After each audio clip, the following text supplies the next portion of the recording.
Nyaga ne orochore ka jonyuol kod jong'wen ne obago ng'anyo ka gisewo japuonj maduong' mar skulno kuom medo omenda mag somo.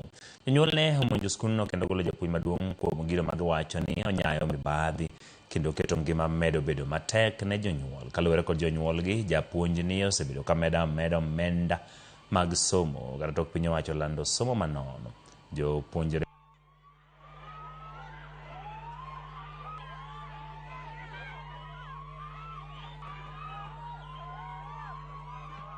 kwa saa hizi kuna pesa tunaitizwa na mwalimu. Saa desk mtoto wote anaingia grade 7 tunalipa 3,000, hiyo ni ya desk. Miti ni yetu.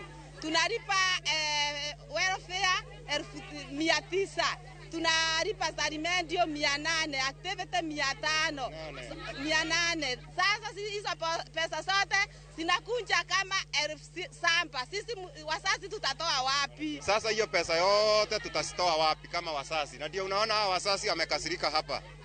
Kwa hivyo sisi hatutaki huyu mwalimu kwa hii shule, na tutatoka hapa kwa hii shule leo akiwa hata kuwa. Mpaka ile siku atatoka hii shule ndio tutatoka hapa. Na hakuna request na hakuna swali. Hivyo ndivyo kuko. Kuna remendio, kuna welfare na hizo zote hatutaki. Activity ni 900. 800. Remendio 900. Hizo zote hatutaki. Patamu na hatutaki hizo. Tunataka tu watoto wakule juu mwalimu ameandikwa na serikali. Ka were gimago wadhi weche motenore kod kanisni